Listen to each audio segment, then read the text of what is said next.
Se creía que los francotiradores japoneses en Guadalcanal eran una fuerza fantasma, casi sobrenatural. Su leyenda se construía sobre una invencibilidad que parecía nacer de la propia selva, una capacidad mística para desaparecer entre el follaje y matar sin ser vistos. Sin embargo, la verdad que cambiaría el curso de la guerra en el Pacífico era un profundo y letal paradojo. El método que les otorgaba esa invisibilidad era precisamente la causa de su vulnerabilidad. La disciplina extrema que los convertía en estatuas letales, al atarse rígidamente a las copas de los árboles, los forzaba a adoptar siluetas de simetría y proporción humana. Eran patrones geométricos perfectos en un entorno definido por el caos. Anomalías que, una vez identificadas, los transformaban en objetivos predecibles. Para entender cómo se desveló este secreto, se creía que los francotiradores japoneses en Guadalcanal eran una fuerza fantasma, casi sobrenatural. Su leyenda se construía sobre una invencibilidad que parecía nacer de la propia selva, una capacidad mística para desaparecer entre el follaje y matar sin ser vistos. Sin embargo, la verdad que cambiaría el curso de la guerra en el Pacífico era un profundo y letal paradojo. El método que les otorgaba esa invisibilidad era precisamente la causa de su vulnerabilidad. La disciplina extrema que los convertía en estatuas letales, al atarse rígidamente a las copas de los árboles, los forzaba a adoptar siluetas de simetría y proporción humana. Eran patrones geométricos perfectos en un entorno definido por el caos. Anomalías que, una vez identificadas, los transformaban en objetivos predecibles. Para entender cómo se desveló este secreto, no hay que buscar en los manuales de estrategia militar, ni en la invención de una nueva arma. La clave residió en un cambio radical de percepción, en la mente de un solo hombre, que supo ver el bosque de una forma completamente distinta. Esta es la historia de cómo se desenmascaró a los fantasmas de la jungla, no a través de la fuerza bruta, sino de la revelación de un fallo estructural oculto a plena vista. Al final de este relato, comprenderás el principio psicológico que se esconde tras la aparente invencibilidad de cualquier sistema rígido, y cómo una perspectiva externa puede desmantelar la lógica que lo sostiene, demostrando que la solución siempre estuvo allí, esperando a quien supiera cómo mirar. Nos encontramos en 1942, en la isla de Guadalcanal, un infierno verde en las Islas Salomón. El aire es un muro de humedad sofocante que pudre el cuero y oxida el metal. La selva tropical es tan densa que la luz del sol apenas penetra el dosel, creando una penumbra perpetua donde la visibilidad se mide en metros. Este entorno no es un simple escenario, es un combatiente activo que degrada física y psicológicamente a las tropas. Las enfermedades endémicas como la malaria y la disentería causan tantas bajas como las balas enemigas. Para los jóvenes marines de la Primera División, recién llegados de Estados Unidos, este terreno es un laberinto alienígena diseñado para quebrar la voluntad y castigar cada error con la muerte. En este contexto, la doctrina militar estadounidense basada en el principio de fuego y movimiento y concebida para los campos de batalla europeos se revela completamente ineficaz. Avanzar es suicida. La normalidad previa a la ruptura era un estado de terror paralizante. Las patrullas salían del perímetro del aeródromo Henderson Field y eran diezmadas por un enemigo invisible. Los soldados caían con un único disparo en la cabeza, sin que nadie escuchara un segundo tiro ni viera un fogonazo. La paranoia se apoderaba de los hombres, que veían una amenaza en cada hoja, en cada sombra. La selva se había convertido en territorio enemigo, y cada árbol en una posible sentencia de muerte que susurraba su nombre con el viento. En medio de este caos sistémico y de soldados entrenados para una guerra que no existía aquí, se encontraba el cabo Thomas Lyons. Su origen no estaba en las academias militares, sino en las comunidades madereras de Oregón. Su vida antes del ejército transcurrió entre bosques, aprendiendo a talar árboles, no a hombres. Su padre le había enseñado a leer la estructura de un bosque, la tensión de las ramas, el equilibrio del peso, la verticalidad de los troncos y las anomalías que delatan la debilidad de un árbol. Su mente no estaba moldeada por la doctrina, sino por la geometría práctica de la silvicultura. Mientras sus compañeros veían árboles y cobertura, Lyons veía un sistema de líneas, ángulos y simetrías. Esta habilidad única venía acompañada de un defecto claro dentro de la rígida jerarquía militar, una insubordinación observacional. Lyons era un hombre introvertido y callado, que confiaba más en lo que veían sus ojos que en las órdenes de sus superiores. Tendía a ignorar los procedimientos operativos si estos contradecían su lógica visual, lo que le hacía parecer indisciplinado o lento. Este rasgo lo colocaba en un conflicto interno constante, atrapado entre su deber de obedecer a una cadena de mando que aplicaba una doctrina fallida y la certeza de que esa obediencia estaba llevando a sus compañeros a la muerte. Su dilema era confiar en el sistema que le fallaba o en su extraña percepción del mundo, asumiendo todo el riesgo. Frente a él se alzaba la fuerza opositora, el cuerpo de francotiradores de élite del ejército imperial japonés, una unidad que operaba bajo una doctrina de disciplina absoluta y camuflaje estático. Sus miembros se ataban físicamente a las ramas más altas de los árboles, utilizando arneses y cuerdas para fundirse con el dosel. Permanecían inmóviles durante periodos de hasta 12 horas, soportando el calor, los insectos y la fatiga extrema, hasta convertirse en una parte más del paisaje. Su método rompía todas las reglas de la guerra occidental. No había movimiento que delatara su posición, ni retirada que perseguir. Parecían fantasmas que mataban a distancia, quebrando la voluntad del enemigo a través del terror psicológico.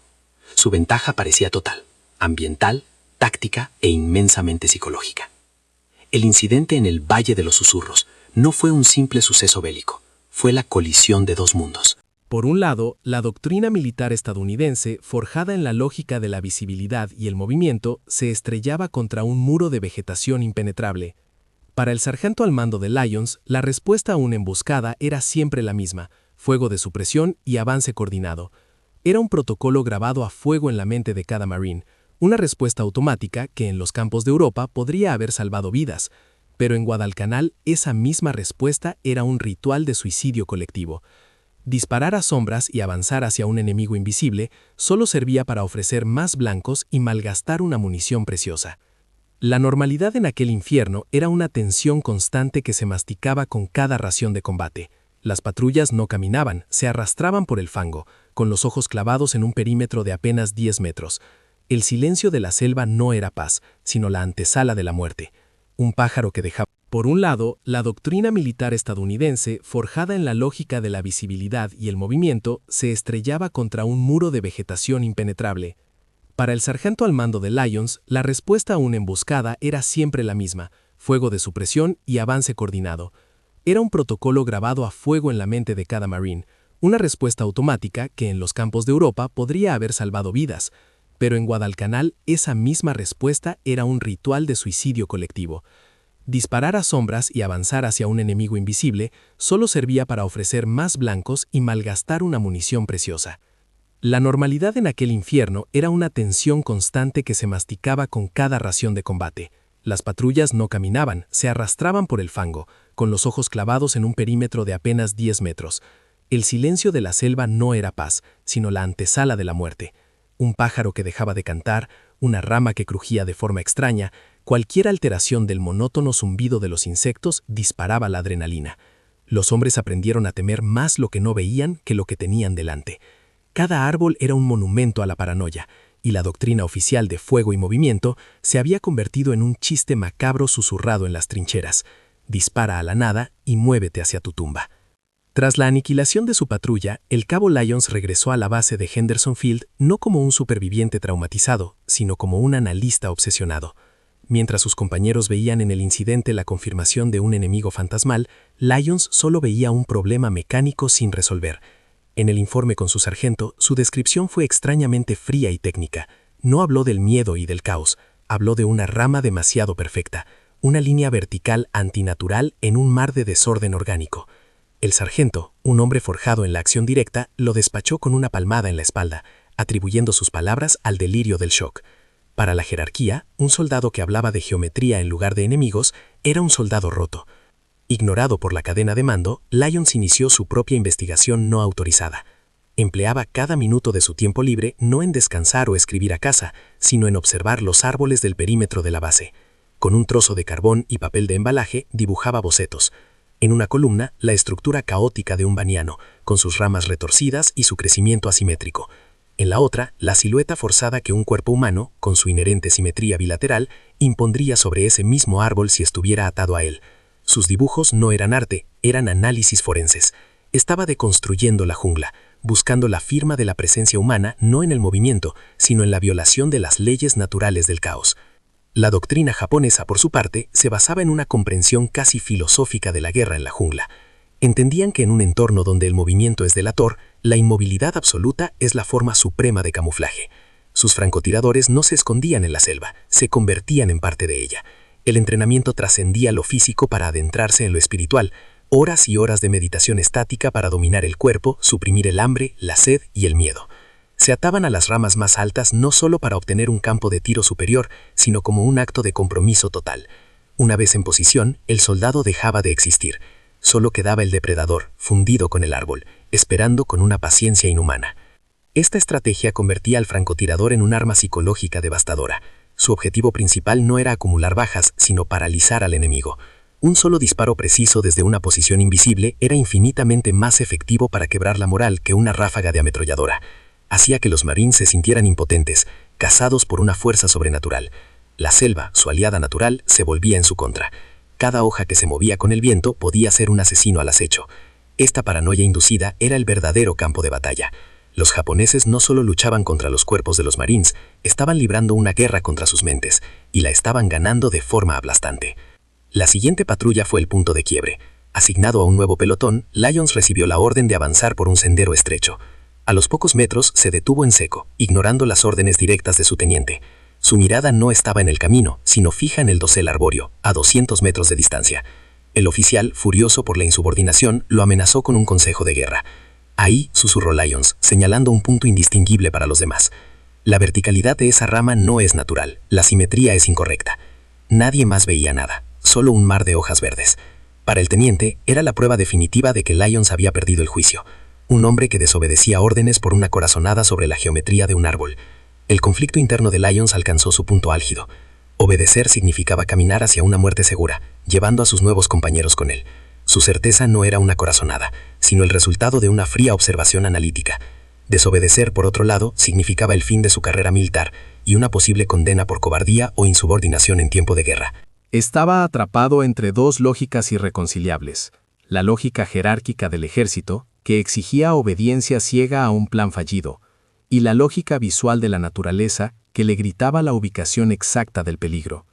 Su decisión no era sobre táctica militar, sino sobre en qué realidad confiar, la impuesta por el sistema o la que sus propios ojos le revelaban. La prueba de fuego llegó cuando se enteró de los planes para una ofensiva mayor a través de una zona conocida como la Garganta del Diablo, un área donde varias patrullas habían sido aniquiladas. El alto mando, desesperado por mostrar progresos, había decidido lanzar un asalto frontal, aplicando la misma doctrina fallida a una escala mucho mayor.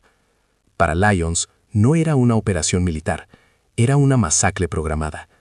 Sabía con absoluta certeza que los árboles de ese desfiladero estarían repletos de francotiradores esperando. El riesgo ya no era su vida o la de su pelotón, sino la de cientos de hombres. El sistema no solo estaba fallando, estaba a punto de autodestruirse por su propia rigidez, y el tiempo para evitarlo se agotaba. Thomas Lyons no nació en el estruendo de un campo de tiro, sino en el silencio imponente de los bosques de Oregón. Su infancia no estuvo marcada por la disciplina de una academia militar, sino por la sabiduría práctica de una comunidad de madereros. Su padre, un hombre de manos callosas y pocas palabras, no le enseñó a manejar un rifle, sino a leer el lenguaje secreto de los árboles. Aprendió a ver la tensión en una rama sobrecargada, a identificar la línea de debilidad en un tronco enfermo y a comprender el equilibrio de fuerzas que sostiene un bosque entero.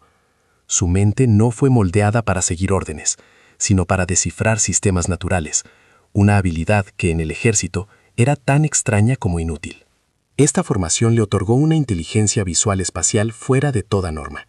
Mientras sus compañeros veían un muro de vegetación, un simple escondite o un obstáculo, Lyons veía una arquitectura compleja de líneas, ángulos y patrones. Su cerebro estaba programado para disociar la forma de su significado inmediato. Un árbol no era solo un árbol, era un conjunto de vectores y simetrías. Podía detectar la más mínima anomalía, cualquier elemento que violara las leyes caóticas y asimétricas de la naturaleza. Era una capacidad casi inhumana para percibir el orden impuesto sobre el desorden, una firma geométrica que delataba cualquier intervención artificial en el paisaje. Esta habilidad, sin embargo, venía con un coste enorme en un mundo que premiaba la acción sobre la observación. Dentro de la rígida estructura militar, su mayor virtud se convirtió en su defecto más evidente, una insubordinación observacional. Lyons era un hombre introvertido, de movimientos lentos y deliberados, que confiaba ciegamente en la evidencia de sus ojos por encima de las órdenes gritadas por un superior. Si un procedimiento operativo estándar contradecía la lógica visual de la situación, simplemente lo ignoraba, no por rebeldía, sino por una convicción analítica. Para sus oficiales, este comportamiento era inaceptable. Lo veían como un soldado lento, indeciso o, en el peor de los casos, insubordinado. No entendían que su pausa no era duda, sino procesamiento de datos. Su silencio no era miedo, sino un profundo análisis del entorno que lo rodeaba. Su carácter callado y analítico lo aislaba aún más. Le resultaba imposible traducir la compleja geometría que veía en su mente al lenguaje simple y directo que exigía el combate. ¿Cómo explicarle a un sargento, bajo el silbido de las balas, que una rama a 200 metros tenía una simetría incorrecta? Sus intentos de comunicar sus hallazgos eran recibidos con miradas de incomprensión o desprecio, como si estuviera delirando por el estrés de la batalla. Esta incapacidad para articular su percepción lo encerró en un mundo solitario, donde era el único que veía la verdadera naturaleza de la amenaza, pero carecía de las herramientas sociales para convencer a los demás, convirtiéndose en una figura extraña y poco fiable. Así se forjó su conflicto interno, un dilema que lo desgarraba a diario. Por un lado, sentía el peso del deber, la obligación de obedecer a una cadena de mando que, a pesar de sus errores, representaba el único orden en medio del caos. Por otro, su propia percepción le gritaba que esa obediencia ciega era un pacto con la muerte, una adhesión a una doctrina fallida que estaba costando la vida de sus compañeros. El miedo a ser ridiculizado o castigado por insubordinación competía con un terror mucho mayor, el de saber la verdad y no hacer nada, convirtiéndose en cómplice silencioso de la masacre. Tenía que elegir entre la lealtad al sistema o la lealtad a la realidad. Cada baja en su pelotón se convertía en una carga personal. Cada vez que un marín caía por un disparo invisible, Lyons sentía el peso de su propio silencio. Repasaba mentalmente el terreno, las formas de los árboles, buscando el error que no había detectado a tiempo. Su frialdad bajo presión, que tanto impresionaba a algunos, no era ausencia de miedo, sino una concentración absoluta, una desconexión emocional para poder analizar el problema sin interferencias. Pero esa desconexión terminaba en la quietud de la noche, en las trincheras, donde el rostro de cada compañero caído se superponía a los patrones geométricos que dibujaba obsesivamente en su mente, alimentando su determinación y su culpa a partes iguales. El choque con la doctrina militar era frontal e irreconciliable. La táctica estadounidense de fuego y movimiento se basaba en la premisa de un enemigo visible, un objetivo al que suprimir y flanquear. Exigía velocidad, agresividad y una respuesta inmediata al contacto. El método de Lyons, en cambio, requería todo lo contrario: paciencia, inmovilidad y una observación silenciosa y prolongada. Él no buscaba el movimiento del enemigo, sino la ausencia de movimiento natural en el entorno. Su enfoque no era una simple variación táctica, era una filosofía de combate completamente opuesta, una herejía a los ojos de un ejército que había construido su identidad sobre la base de la fuerza y el avance implacable. Esta disonancia lo convirtió en una anomalía dentro del sistema, una pieza que no encajaba en la maquinaria de guerra. Para la jerarquía militar, Lyons era un componente defectuoso, un soldado cuya lentitud y extrañas fijaciones representaban un riesgo para la cohesión de la unidad. Para Lyons, el sistema era la máquina defectuosa, un motor diseñado para una carretera europea que se ahogaba en el barro de la jungla. El choque era inevitable. Su percepción única, forjada en los bosques de Oregón, estaba a punto de colisionar con la inflexible doctrina del ejército. Y de esa colisión dependería no solo su propio destino, sino la supervivencia de cientos de hombres que avanzaban ciegamente hacia una trampa perfecta. El conocido como Valle de los Susurros era un nombre poético para un matadero. La patrulla del cabo Lyons avanzaba por aquel corredor de vegetación con una falsa sensación de control, el aire denso y húmedo pegándose a la piel como un sudario. A su lado caminaba Miller, su único amigo en aquel infierno, un chico de Brooklyn que bromeaba sobre béisbol para ahuyentar el miedo. «Cuando volvamos te enseñaré a lanzar una curva», le dijo, ajustándose el casco. En ese instante de normalidad robada, el universo se detuvo. No hubo un estruendo, solo un golpe sordo, como el de una fruta madura al caer. Miller se desplomó sin un gemido, un agujero perfecto en el centro de su frente, su broma inacabada flotando en el aire. El caos fue instantáneo y silencioso. El resto de la patrulla no supo de dónde venía la muerte. Respondieron como les habían enseñado: fuego de supresión hacia las sombras, movimiento hacia una cobertura que no existía. Era un ritual suicida. Uno a uno, los marines cayeron bajo la lluvia invisible de un único tirador. Lyons se lanzó al fango, pero su parálisis no era de miedo, sino de una concentración glacial. Mientras el mundo se desmoronaba a su alrededor, sus ojos, entrenados para leer la estructura de los bosques, no buscaban un fogonazo ni un enemigo. Rastreaban el dosel arbóreo, deconstruyendo la arquitectura de la selva, buscando la anomalía, la firma geométrica del asesino, que los estaba desmembrando con una precisión mecánica y aterradora. Cuando regresó a la base, único superviviente, el sargento esperaba un hombre destrozado, balbuceante por el shock. Lo que encontró fue un analista.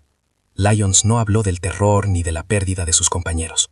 Con una voz monótona y extrañamente calmada, describió la escena como un problema de ingeniería. Cerca de donde cayó Miller, explicó, había una rama. Era demasiado perfecta, demasiado vertical. Su ángulo con el tronco principal violaba el patrón de crecimiento del bañano.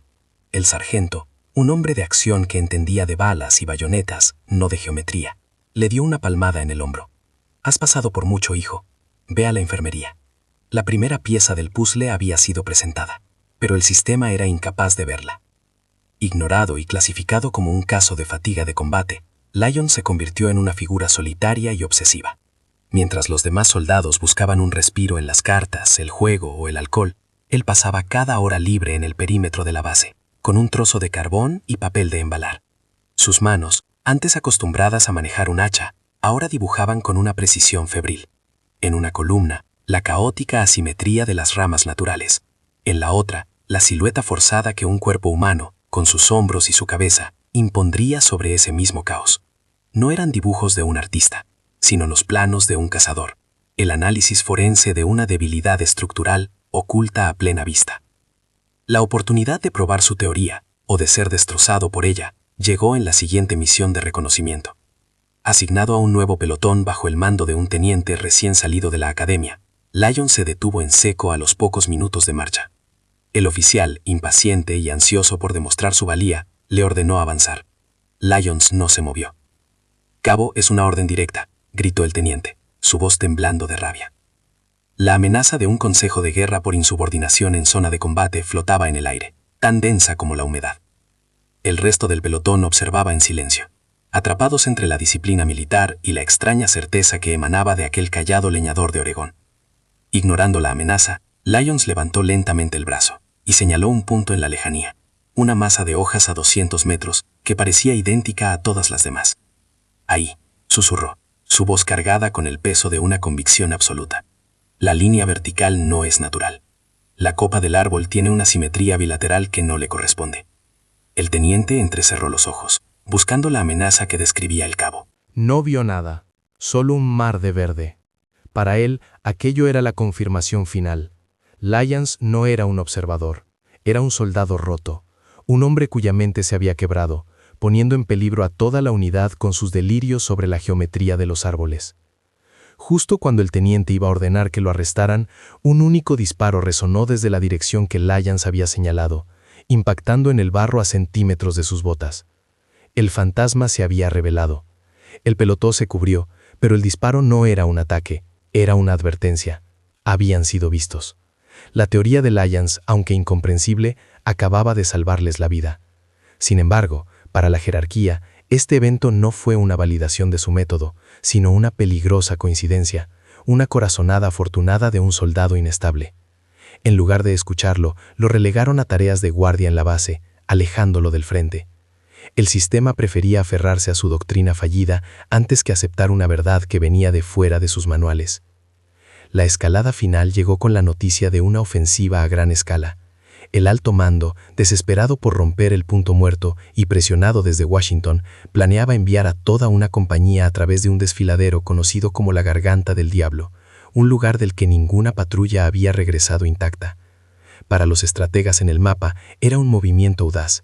Para Lyons, que conocía la topografía y la estructura de los árboles de esa zona, era una masacre programada. Veía el plan no como una operación militar, sino como el diseño de una trampa perfecta, donde cientos de hombres marcharían ciegamente hacia un campo de tiro diseñado por la propia naturaleza y perfeccionado por el enemigo. Con sus bocetos bajo el brazo, hizo un último y desesperado intento de seguir los cauces oficiales. Se presentó ante un capitán, un hombre mayor que a veces mostraba cierta flexibilidad. Le explicó su teoría, no como una corazonada, sino como una ley física. Le mostró los patrones, la lógica de la simetría impuesta sobre el caos. El capitán lo escuchó, incluso pareció comprender, pero la maquinaria militar era demasiado grande e inflexible. Son órdenes del coronel, cabo. No puedo detener una ofensiva basándome en tus dibujos. Las puertas se cerraron. La lógica del sistema, basada en la jerarquía y la obediencia, demostró ser impermeable a la lógica de la realidad. Esa noche, mientras el campamento se preparaba para la ofensiva, Lyons observaba a los soldados limpiar sus armas y escribir las que podrían ser sus últimas cartas a casa. El peso de esas vidas futuras se asentó sobre él, una carga insoportable. Su conflicto interno entre el deber y la verdad se disolvió, dejando tras de sí una claridad fría y aterradora. El sistema no iba a corregirse a sí mismo. La obediencia significaba ser cómplice de un asesinato en masa. El silencio ya no era una opción. Si la jerarquía no iba a escuchar la razón, él tendría que imponer la realidad por la fuerza, aunque eso significaba convertirse en un traidor para salvarlos a todos. Su decisión ya estaba tomada. Aquella noche, el campamento era un purgatorio de actividad contenida. Los marines limpiaban sus rifles bajo la luz amarillenta de las bombillas, escribían cartas con una urgencia febril o afilaban sus bayonetas en un silencio ritual. Thomas Lyons los observaba desde la sombra, una figura inmóvil en medio del movimiento. Cada gesto de aquellos hombres, cada risa forzada, resonaba en su interior como el tic-tac de un reloj que se acercaba a la hora cero. El conflicto que lo consumía ya no era una cuestión de táctica, sino una colisión de realidades. El sistema exigía obediencia, una fe ciega en una jerarquía que los conducía directamente a una tumba. Su propia percepción, en cambio, le ofrecía una verdad tan clara y tangible como la culata del rifle que apretaba entre sus manos. Las palabras del capitán resonaban en su cabeza una y otra vez. No puedo detener una ofensiva basándome en tus dibujos. Lyons comprendió en ese instante la verdadera naturaleza de su enemigo. No era el francotirador japonés escondido en los árboles, sino la inercia de la propia maquinaria militar. El sistema no era malvado, era simplemente ciego, un gigante programado para marchar hacia adelante sin importar el precipicio que tuviera enfrente. Su lógica era impermeable a cualquier dato que no encajara en sus manuales. Su frustración se transformó en una claridad helada. Estaba completamente solo, atrapado con un conocimiento que podía salvar cientos de vidas, pero que era inútil dentro de la estructura a la que había jurado lealtad. La obediencia ya no era un deber, era complicidad. Volvió a su catre y desplegó los bocetos a la luz de una pequeña linterna. Ya no veía líneas de carbón sobre papel, sino el mapa de una masacre anunciada. En la simetría antinatural de una rama dibujada, veía el rostro de Miller, su broma inacabada, el agujero perfecto en su frente. El recuerdo ya no era una herida, sino un motor. La culpa por no haber sido más rápido, por no haber sabido cómo explicar lo que veía, se convirtió en una determinación de acero. El dilema psicológico se invirtió. La pregunta ya no era qué arriesgaba si desobedecía, sino cómo podría vivir consigo mismo si no hacía nada.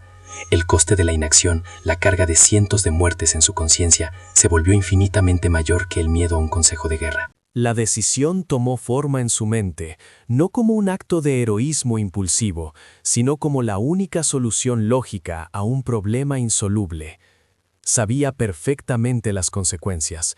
Sería acusado de insubordinación, de deserción en tiempo de combate, de motín. Podría enfrentarse a la prisión o incluso a un pelotón de fusilamiento. Puso en una balanza su propia vida y su carrera militar frente a las vidas de los hombres que dormían a su alrededor, ignorantes de la trampa. La elección era brutal, pero simple. Para cumplir con el verdadero espíritu de su juramento, proteger a sus compañeros, debía traicionar la letra de las órdenes. Tenía que romper el sistema desde dentro para salvarlo de su propia rigidez. Era una lógica perversa, la única que le quedaba. Su plan era tan arriesgado como su teoría. Las palabras ya no servían de nada. Necesitaba una prueba irrefutable, un hecho visual que destrozara la doctrina oficial. Debía adentrarse solo en la garganta del diablo, por delante de la fuerza principal. No para luchar, sino para cazar, para encontrar al fantasma y exponerlo a la luz del día, antes de que pudiera apretar el gatillo. Para ello necesitaba un arma precisa, un rifle de francotirador. La ironía era cruel. Para derrotar al cazador invisible, debía convertirse en él, utilizando su misma herramienta para revelar su secreto. Robar un arma y abandonar su puesto sería el acto final de su traición, la prueba definitiva de su locura a los ojos de sus superiores. Se movió entre las tiendas, buscando no a los líderes, sino a las almas perdidas, a los soldados que como él no encajaban del todo. Un par de hombres callados, cuyas miradas delataban que también habían visto demasiado. No les dio un discurso, ni intentó arengarlos. Simplemente les mostró los dibujos, explicándoles el patrón no con términos de geometría, sino de supervivencia. Su voz era un susurro bajo y firme, desprovisto de emoción.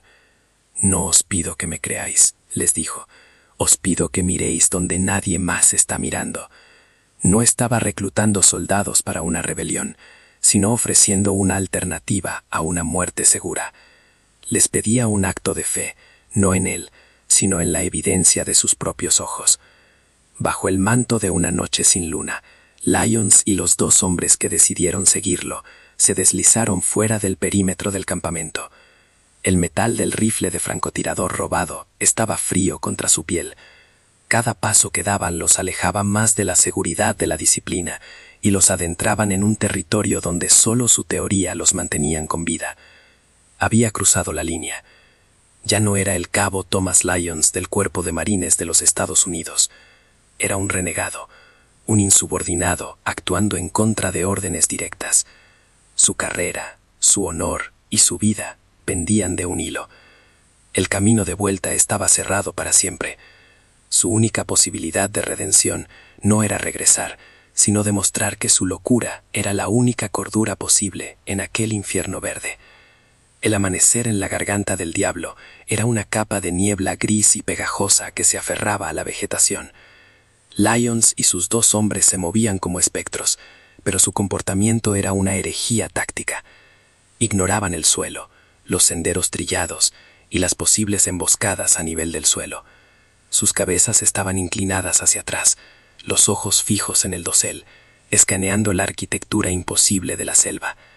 Avanzaban con una lentitud agónica, no como soldados, sino como naturalistas buscando una especie rara. El tiempo corría en su contra. A sus espaldas, el ruido sordo y metálico de una compañía entera preparándose para marchar era un recordatorio constante de que su ventana para actuar se cerraba con cada segundo que pasaba. La tensión se acumulaba con cada paso. El cerebro humano no está diseñado para procesar el caos visual de una jungla tropical, para encontrar un patrón donde no existe ninguno. Millones de hojas, lianas y ramas se entrelazaban en una maraña tridimensional que desafiaba la lógica. Los 2 hombres que seguían a Lyons sentían el peso de su fe ciega. Sudaban, no solo por el calor, sino por el miedo a que todo fuera el delirio de un hombre roto. Lyons, sin embargo, permanecía invasible, sus ojos moviéndose con una metódica calma. Estaba en su elemento, no el de la guerra, sino el de la silvicultura. Estaba leyendo el bosque, buscando una errata, una sola frase mal escrita en el lenguaje de la naturaleza. «Cabo, no hay nada», susurró uno de los hombres, la voz quebrada por la ansiedad. El lejano estruendo del avance de la compañía principal comenzaba a ser audible, un rumor que crecía como una marea. «¿Y si te equivocaste?». La pregunta flotó en el aire húmedo, cargada de un peso insoportable. Era la duda que Lyons había reprimido durante días, la posibilidad de que su patrón fuera solo una coincidencia, una obsesión nacida del trauma. Por un instante, su convicción vaciló. El fracaso no significaba solo su muerte o un consejo de guerra. Significaba la aniquilación de los hombres que marchaban ciegamente a aquella trampa, una masacre de la que él sería el único testigo previo, un profeta ignorado y finalmente equivocado. Fue entonces cuando se detuvo. Su cuerpo se congeló, la respiración contenida. Sus ojos se habían fijado en un punto a más de 100 metros de altura, en la copa de un gigantesco bañano. Para los demás, no era más que una masa de hojas. Para Lyons, era una aberración. No había movimiento. No había color discordante.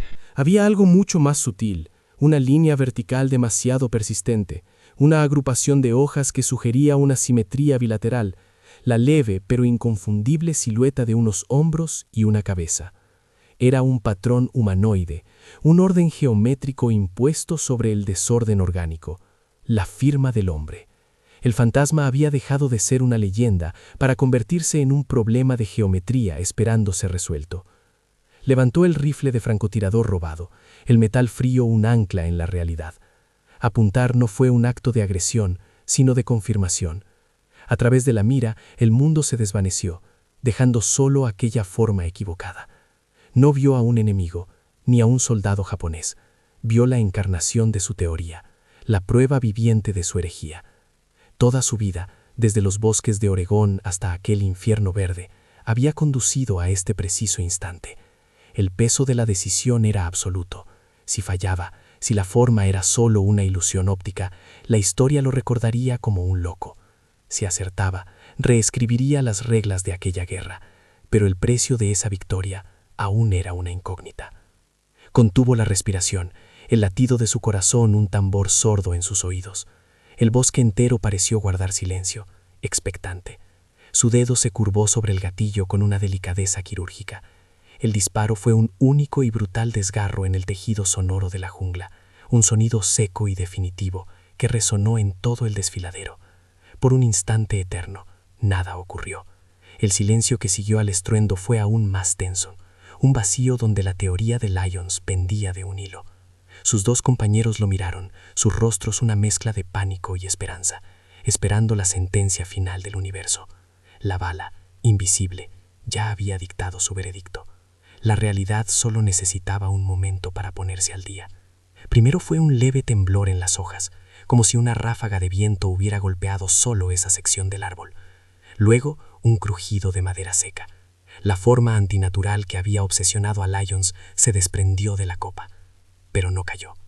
El cuerpo se balanceó hacia afuera, quedando suspendido en el aire, colgando de un arnés y un juego de cuerdas que lo ataban firmemente al tronco principal. El fantasma se había materializado. La amenaza sobrenatural quedaba expuesta con lo que realmente era: un hombre, un método, una disciplina tan rígida que se había convertido en su propia soga. El secreto de su invisibilidad era ahora la prueba pública y grotesca de su vulnerabilidad. En ese momento de revelación, la vanguardia de la compañía estadounidense apareció en la entrada del desfiladero.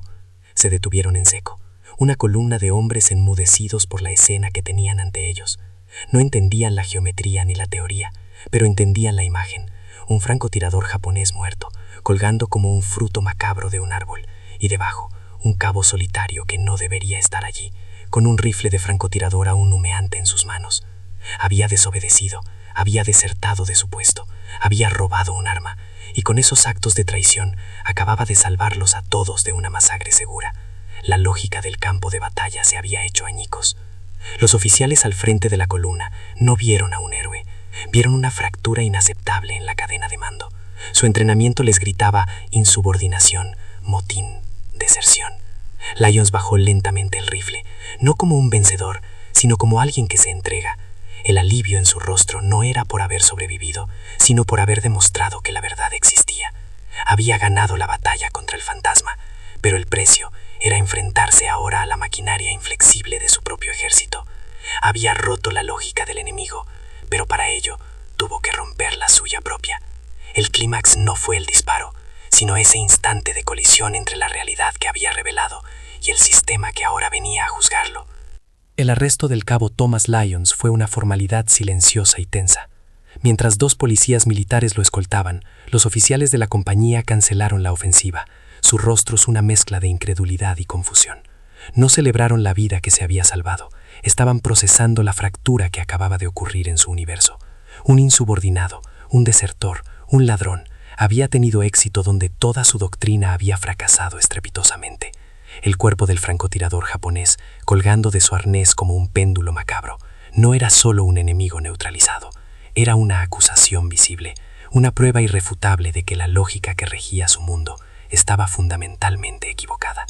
La realidad había humillado al reglamento, y el sistema no sabía cómo reaccionar ante una verdad tan inconveniente. Tras el incidente, Los bocetos de Lyons, antes considerados los desvaríos de un hombre traumatizado, fueron confiscados y tratados como documentos de inteligencia de máximo nivel. Los analistas del alto mando, hombres acostumbrados a mapas y movimientos de tropas, se encontraron estudiando dibujos de la simetría de las hojas y la verticalidad de las ramas. Lo que antes era locura, ahora se revelaba como una genialidad analítica. La rama demasiado perfecta dejó de ser una alucinación para convertirse en un concepto táctico. La institución militar, en un raro momento de introspección forzada por la evidencia, tuvo que admitir su propia ceguera. Habían estado buscando un fantasma en movimiento, cuando la verdadera clave era la quietud antinatural, la firma del orden humano impuesta sobre el caos. El método de Lyons se convirtió en doctrina con una velocidad asombrosa. Se crearon de inmediato pequeños equipos de cazadores, formados no por los mejores tiradores, sino por los observadores más pacientes. El entrenamiento de las tropas de infantería para el combate en la jungla fue reescrito desde cero. La nueva consigna, susurrada de pelotón en pelotón, era «busca la forma, no el movimiento». Los marines aprendieron a leer el bosque como su enemigo, a identificar la geometría humana como la máxima delatora. La paranoia que los había paralizado se transformó en una vigilancia activa y analítica. Ya no eran presas indefensas, se habían convertido en depredadores que entendían el lenguaje secreto del cazador, usando su propia lógica en su contra.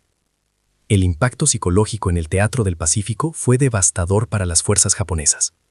La leyenda del francotirador fantasma, su arma más potente, se hizo añicos. Su disciplina inhumana, su capacidad para permanecer inmóviles durante horas, se convirtió en una sentencia de muerte. Los marines, ahora armados con una nueva percepción, comenzaron a cazar las anomalías con una eficacia escalofriante. El dominio del terror que los japoneses habían ejercido sobre la selva se evaporó. La amenaza sobrenatural se redujo a un problema de patrón y predicción. La guerra en Guadalcanal cambió de rumbo, no por la llegada de un arma más grande, sino por la implementación de una forma radicalmente diferente de ver el mismo campo de batalla. Thomas Lyons nunca recibió una medalla de honor frente a las cámaras. Su acto de insubordinación directa era una verdad demasiado incómoda para que la jerarquía militar la celebrara públicamente. Fue silenciosamente perdonado, su expediente depurado, y transferido a un centro de entrenamiento lejos del frente. Allí su conocimiento fue extraído, estandarizado y diseminado, convirtiéndolo en el arquitecto anónimo de una nueva forma de combatir. Entre los soldados de Guadalcanal se convirtió en una leyenda, el leñador que veía fantasmas. Pero para la historia oficial, su nombre se desvaneció. Su victoria le costó su carrera, convirtiéndolo en una figura marginal, un recordatorio de que a veces un sistema prefiere olvidar al hombre que lo salvó de sí mismo. La historia del cabo Lyons revela una verdad universal e inmutable. La mayor fortaleza de cualquier sistema rígido, ya sea la disciplina de un francotirador o la doctrina de un ejército, es inherentemente la fuente de su vulnerabilidad más predecible. La rigidez crea patrones, y los patrones pueden ser descifrados. La verdadera disrupción no nace de encontrar nuevas respuestas a las viejas preguntas, sino de la capacidad de un observador externo para reformular el problema por completo.